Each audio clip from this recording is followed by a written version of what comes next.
Hey YouTube. Hey subscribers. Yeah, I'm back.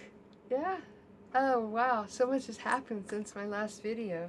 Yeah, I was like fresh out of the bed back then. But anyhow, the police came to my house this morning. I guess something happened last night, and there was a suspicious vehicle in the RV resort where I live. We have cameras on every row, and as you come in and as you exit, and this vehicle was caught stopping in front of my house, and I woke up in the middle of the night. I thought I was dreaming, but while he was telling me this and asking me if these were friends of mine, I realized that my front camera was flashing, and so we watched the video, and needless to say, they took that video with them. I did find out a bit of information, and the information is in the state of Arizona. Stalking is a felony. Stalking with threats will get you 25 years in prison. So I also turned over the proof that I had been threatened, stalked through YouTube, and we'll let the popo do their job. I also gave him the restraining order that I have here in Arizona and in Nevada. Anyway, with that being said, we're going to move on to my mini-series. I'm telling you guys, dangers never quit. But we're going to head on to my mini-series about dangers while I was boondocking. Now, Grand Canyon was the start of an uncomfortable zone for me. Sorry, I'm trying to get right in the middle of that camera. It was the start of an uncomfortable anyway, an uncomfortable reality for me, that I was vulnerable to an extent. And so my next stop after I had my tire changed was a road called a boondocking place, a BML land called A1 Mountain Road. Beautiful spot, you guys. Oh, excuse me. Right outside of Flagstaff. Now I spent and it's like, I got to tell you, you drive up this dirt road and you got individual spots in the woods. I mean, it's almost like a beautiful RV resort up there for free. There are a couple group campsites that I was not aware of. Actually, I was in a group campsite. Nobody came to visit. Nobody parked there with me. But I spent that 14 days, actually just 13 days alone, may have been even 12, alone. The only scary issues I had there was I would get up every morning, like I said, and walk my RV. One morning I had got up, and this was during a time when I was letting Chloe run, my dog. She took off toward the back of the RV, and she caught my attention, and when I looked up, I seen the biggest shadow I'd ever seen in my life. And you know, things in woods can be distorted, but I definitely knew this had a head, shoulders, arms, and legs. I thought it was a bear. I did get Chloe back to the rig and inside the rig, and I did watch that shadow. I never did come into the clearing, but I watched that shadow for a good 20 minutes, and it finally left. I seen that shadow a few times while I was up there. After that shadow left, later that afternoon, I went up to look at scat. You know, there was a lot of scat there. There was cow, there was coyote, what I would consider bear, and there was also what I would consider mountain lion scat. That is the only, and I mean the only thing that I had issues with, and I'm not afraid of wild animals. I left there only because the temperature, the hunters were coming in for hunting season. But I had left there because we had a series of storms roll in, and the temperature went from the mid 70s during the day and mid-50s at night to below freezing at night and just the high 40s during the day. Not only did I leave, but several people around me left. Now, I never met those people personally. I did meet them when I hit my next destination, as we all left within days of each other and headed right to the same spot. I knew leaving up out of A Mountain Road, A1 Mountain Road. If you guys get a chance, it's gorgeous. Go stay there. It's in Flagstaff. I did know that I had issues with the front of my rig by then. So I thought I would take the back way into Cottonwood, through Williams, Chino Valley, backside of Prescott Valley, and in my memory, I thought it was all freeway. So I followed my GPS, and to my horror, halfway there, I lost signal, only to find that I was climbing altitude, heading toward Jerome, Arizona. Look it up on the internet. Before I could do anything, and I sure couldn't turn around, I was on a windy mountain road, just 2 lanes. Some of the lanes were washed out. Climbing to a 6,000 foot altitude. I had a 10,000 foot easy on my drop, on my side. It took me almost 3 hours to get up and down that mountain. All the time, the front of my truck was pulling like this of my RV and bouncing. I tried not to visualize going off the cliff. Oh my God, God got me down that mountain. Not only did he get me down that mountain, in some of my previous videos, I tell you, God taught me how to do mountains that day. Here's to God. So anyway, when I got into Cottonwood, I hit a campsite called Thousand Trails. It's on the 260 highway, between Cottonwood and the I-17, Verde.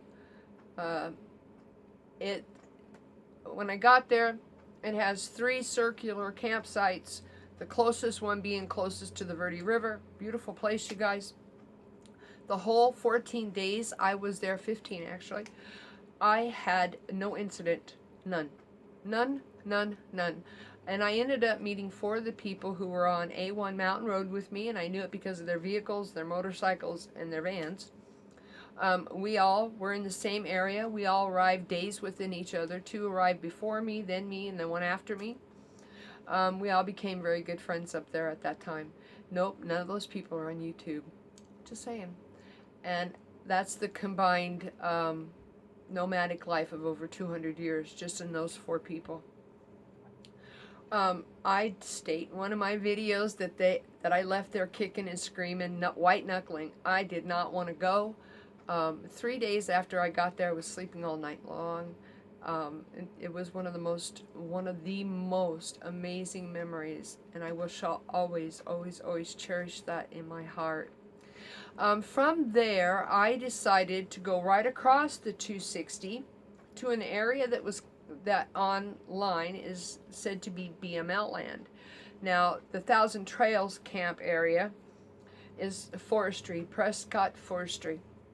And I thought, wow, how amazing that I can just cross the freeway, be on BML land, and be able to stay here in Cottonwood. Because you guys, I'm telling you, I didn't even want to travel. I was considering spending the winter there because of the fear of traveling with the front of that truck. Watch my videos. You see me. So I go into town, I fill my tanks, get my gas, I go shopping, yada yada yada, do my laundry. And as I go back across the street to the BML land, the road is horrific. It's horrific. But right after you cross the cattle guard is this really nice little pull-in for one rig. It's got a little fire pit and a few bushes. And I thought, you know, it's close to the freeway, but, you know, why not? So I was exhausted that day. I got there, I unloaded, I got my generator out, I ran it for a while, and I think I fell asleep probably by 8 or 9 o'clock that night. and I woke refreshed in the morning and very, very happy. When I pulled in, I noticed across from me was a truck with a old-fashioned camper, and I'm talking probably a 60s camper, not the kind of camper you see today on the back of trucks, and then some pull-along storage that he had out of the back end of an old truck that he had chopped down. I didn't think nothing of it. I had met all kinds of boondockers. I had met boondockers that were living in tents. Now, I have to say that two of the people who were across the 260 at Thousand Trails were already there and told me, we're going, we'll meet you. But when I got there and I seen that road and being tired, I thought, I'm not going to go down that road. Now, that night I went to bed. Well, I met the guy in the truck, and he kind of walked up on me and shocked me, because I don't just introduce myself in a campsite. I stay to myself.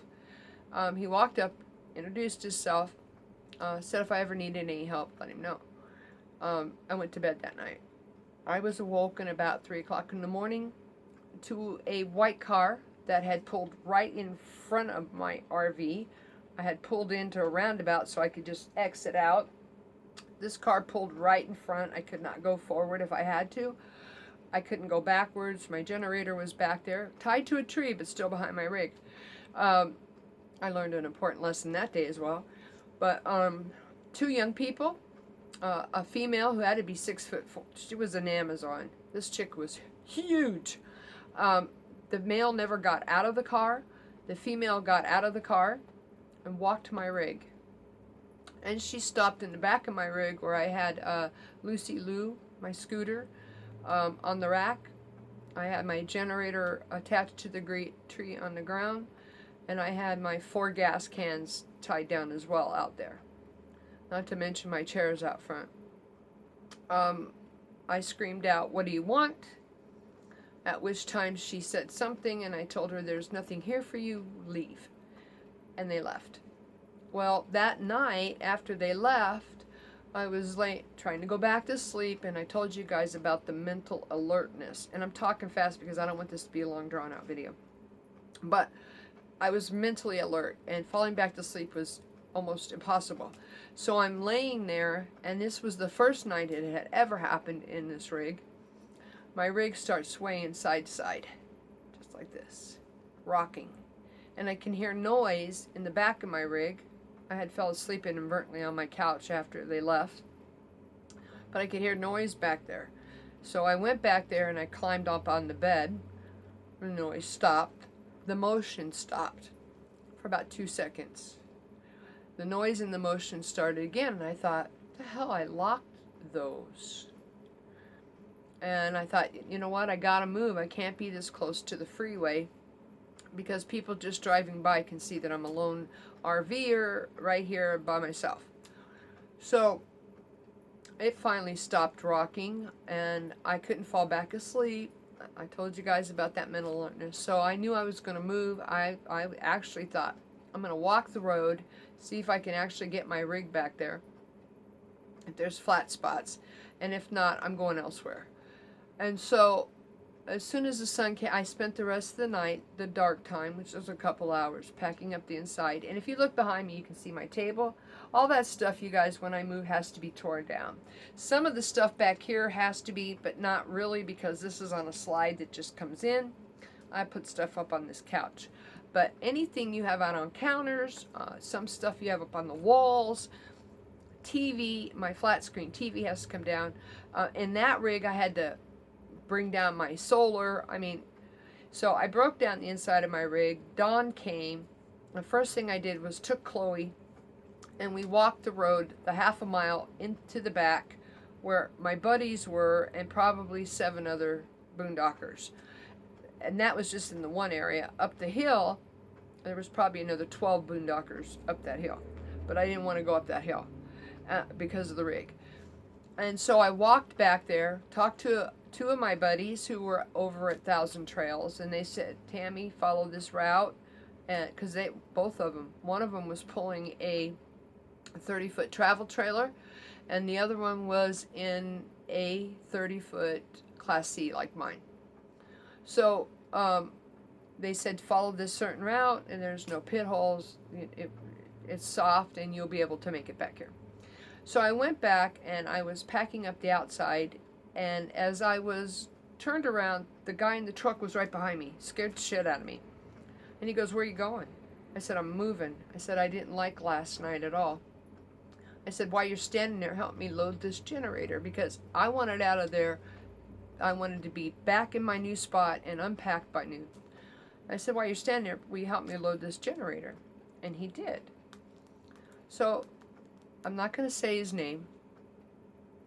And so he said, "Well, where are you going?" I said, "I'm going to try and go around back." Now, this guy had all the appearances and mannerisms of a nice guy. He had the looks of a pervert, and I'm just going to say that. He looked not like a boondocker. He looked like a transient. I don't pass judgment. I take people at face value, and at this point, his face value said sincerity. So I packed it up, and it took me a half hour to get my rig a half a mile in the back, but I went 2 miles an hour, and I went the route I was told to go, and within minutes of getting there, I was pulled in and parked by a buddy. Now, when we did that, we kept probably 200, 300 feet between each rig because all of us still liked our privacy. But we were comforted being in a group. One of the people I was with at the time was way in the back of this area. I couldn't even see his rig. So I had one guy who was parked like this. I was parked like this, straight up and down. I was parked straight up and down. He was parked lateral. Okay, so worked out good. That afternoon, to my surprise, here comes my buddy Bob. He's pulling a travel trailer. He makes it down the road. He pulls in. He goes, "Hey, where you want me?" I put him right in front of my rig, lateral. So here's the three of us. We got a little square going. Pretty soon another person came over, and we filled the square out. But he said he had made comment about the truck up front, and I told him the issues I had the night before. And we set up camp. And I told him keep an eye out, and I had told him about the shaking and the waving and the noise under my rig. That went on, you guys, every night until I finally got pissed off. Bob said, "Put Chloe outside." Now, I never let anybody get close to Chloe. Chloe didn't like females. Chloe went out. But I have to tell you, that day, before my friend Bob got there, I had pulled up, backed in. The guy who was lateral behind me went out for his morning hike, and I had Chloe chained because I didn't want her to run off in a new area, and we were right by the dirt road. That white car that had been parked in front of my RV the night before pulled up. I kid you not. And as I turned around, the biggest Amazon woman I've seen in my life with the dirtiest feet. I swear to you guys, she was 100 feet from me when I looked at her and told her, "Stop. Stop right where you are at." I'm not kidding. I could smell her from there. And she said, "But," and I said, "Don't butt me. I know for a fact that you were outside my rig last night. What do you want?" And I said, "And I'm going to tell you right now, I am armed." And at that point, her boyfriend, who never got out of the car, said something to her. And she took one step forward. I said, "I am not kidding." Well, the minute she stepped toward me, my dog Chloe, who has never growled at anybody, as a matter of fact, she'll jump on men's shoulders, smile in their face, and hug them. My dog Chloe went ballistic. She was growling and snarling and pulling that chain. I mean, I had never seen her that way. Chloe went off, and this girl at that moment, I put my hand to my pocket where my gun was. The girl backed up, and I said, "You need to go, and you need to go now." I said, "I'm not a victim, and I don't appreciate what you did last night." And at that time, her boyfriend's screaming, "Get in the car, get in the car." And as she was leaving, I said to her, "Do not come back here, because I am not alone. I know everybody in this campsite."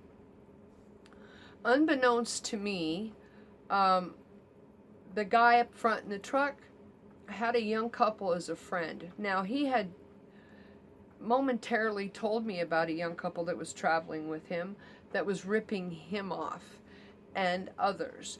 And I can only surmise, cannot prove, but that young couple was the couple that had indeed traveled with the man in the truck up front. And they saw me as a victim until that moment. Those young kids never came back, but my rig never stopped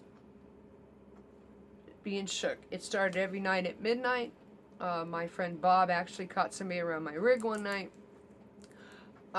Long story short, the guy in the truck up front in the 1960-something travel camper shell used to make those. You all know that our undercarriage locks all have the same key. I don't care who makes your RV. My key matches the RV next to me, the RV next to him. I can go and unlock anybody's garage with my key. It's sad that the makers of RVs, travels, trailers, and fifth wheels do that, but if you want to be secure, change your locks.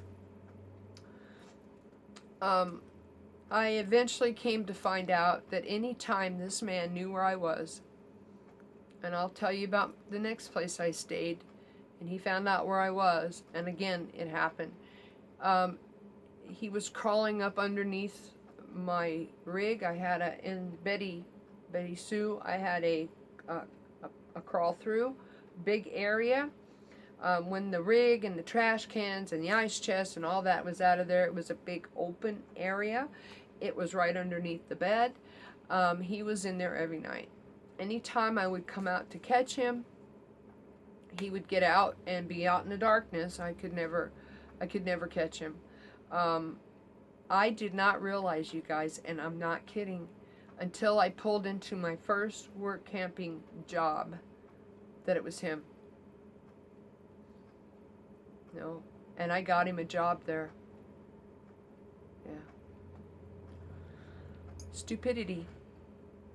But that's what I'm saying. We don't know who is legitimately crazy, who is a dangerous person, and who's not. Because criminals don't get their victims by looking crazy. They look normal. They gain your trust. Be careful. Don't let anybody get to know your animal.